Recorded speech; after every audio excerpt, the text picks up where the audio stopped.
നമുക്ക് നേരെ രാജ്യ തലസ്ഥാനത്തേക്ക് പോകാം. അവിടെ കോൺഗ്രസ് എംപിമാർ, ഇന്ത്യ സഖ്യത്തിലെ എംപിമാരുടെ യോഗം ചേരുന്നുണ്ടായിരുന്നു. ആ യോഗം രാഹുൽ ഗാന്ധിയുടെ വസതിയിലാണ് നടക്കുന്നത്. അവിടെ ചില ചലനങ്ങളൊക്കെ ഉണ്ടാകുന്നു എന്നാണ് മനസ്സിലാകുന്നത്. ബി ബാലഗോപാൽ വിവരങ്ങളുമായി ചേരുന്നുണ്ട്. ബാലു, വലിയ സുരക്ഷാ വിന്യാസമൊക്കെ ഉണ്ടായിരുന്നു. അവിടെ നിറയെ ഇപ്പോൾ ആൾക്കൂട്ടത്തെയൊക്കെ കാണുന്നുണ്ട്. കാത്തിരിക്കുന്നു എന്ന് നേരത്തെ ഒരു പ്രതിനിധി പറഞ്ഞു നമ്മൾ കേൾക്കുകയും ചെയ്തു. എന്താണ് സംഭവിക്കുന്നത്?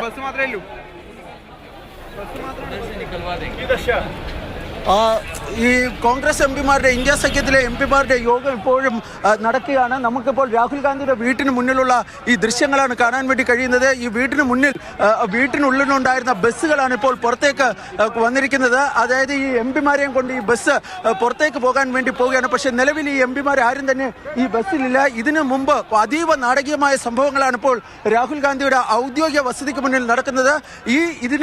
അതായത് ഈ പ്രദേശത്തേക്ക് വരുന്ന വാഹനം, ഈ റോഡുകൾ മുഴുവനായി ഈ പൂർണ്ണമായും തടഞ്ഞിരുന്നു. പക്ഷേ പോലീസിന്റെ ബാരിക്കേഡുകൾ തകർത്തുകൊണ്ട് കോൺഗ്രസ് പ്രവർത്തകർ ഇങ്ങോട്ടേക്ക് വരുന്ന ദൃശ്യമാണ് നമുക്ക് കാണാൻ വേണ്ടി കഴിഞ്ഞത്.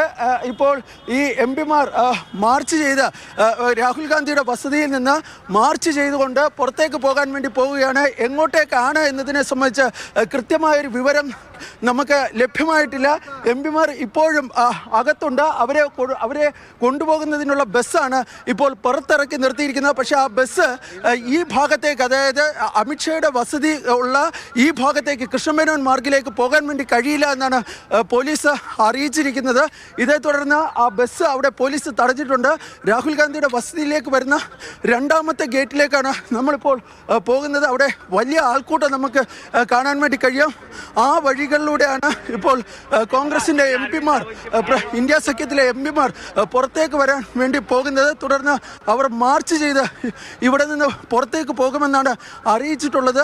ഈ എങ്ങോട്ടേക്കാണ് മാർച്ച് എന്നതിനെ സംബന്ധിച്ച് കൃത്യമായൊരു ഉത്തരം ഇതുവരെയും കോൺഗ്രസ് നേതാക്കൾ വ്യക്തമാക്കിയിട്ടില്ല.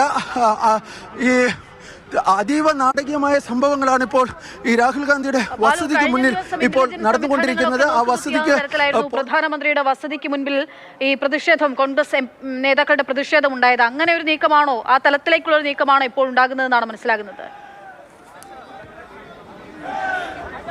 തീർച്ചയായും എന്താണ് നടക്കുന്നത് എന്നതിനെ സംബന്ധിച്ച് കൃത്യമായൊരു ഉത്തരം നമുക്ക് നൽകാൻ വേണ്ടി കഴിയില്ല. ഇവിടെ കോൺഗ്രസ് നേതാവ് കെ.സി. വേണുഗോപാൽ ഇപ്പോൾ ഉണ്ട്. കെ.സി. വേണുഗോപാലാണ് ഇപ്പോൾ ഉള്ളത്.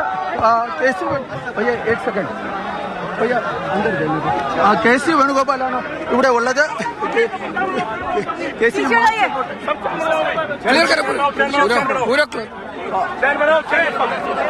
ഏതായാലും മാർച്ചിനെ കുറിച്ച് കൂടുതൽ കാര്യങ്ങൾ വിശദീകരിക്കുവാൻ കെ.സി. വേണുഗോപാൽ തയ്യാറാകുന്നില്ല. സന്തോഷ് ഉൾപ്പെടെയുള്ള നേതാക്കൾ, അതായത് കോൺഗ്രസ് എംപിമാരും ഇന്ത്യ സഖ്യത്തിലെ എംപിമാരും ഇപ്പോൾ പുറത്തേക്ക് പോകും.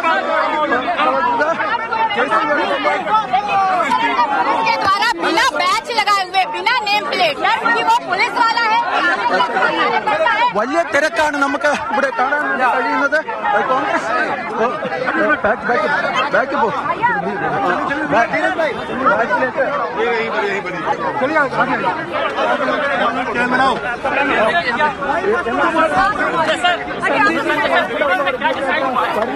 നമുക്ക് കാണാൻ വേണ്ടി കഴിയുന്നത്. ഏതായാലും പ്രധാനപ്പെട്ട നേതാക്കളൊക്കെ ഇവിടേക്ക് പുറത്തേക്ക് വരികയാണ്. സുപ്രിയ സുലെ ഉൾപ്പെടെയുള്ള നേതാക്കൾ പുറത്തേക്ക് വരുന്നത് നമുക്ക് കാണാൻ വേണ്ടി കഴിയുന്നതാണ്. ഏതായാലും ഇതിനെക്കുറിച്ച് കൂടുതൽ തുടങ്ങിയിരിക്കുന്നു. രാഹുൽ ഗാന്ധിയുടെ വസതിയിൽ ഒരു യോഗം. കെ.സി. വേണുഗോപാൽ നമ്മളോടൊപ്പം ഇപ്പോൾ ഉണ്ട്. പക്ഷെ അദ്ദേഹം പ്രതികരിക്കാൻ വേണ്ടി തയ്യാറാകുന്നില്ല. മിണ്ടുമോ എന്നുള്ളതാണ് നമ്മൾ ഉറ്റുനോക്കുന്നത്. കെ.സി. എന്തായാലും മിണ്ടുന്നില്ല.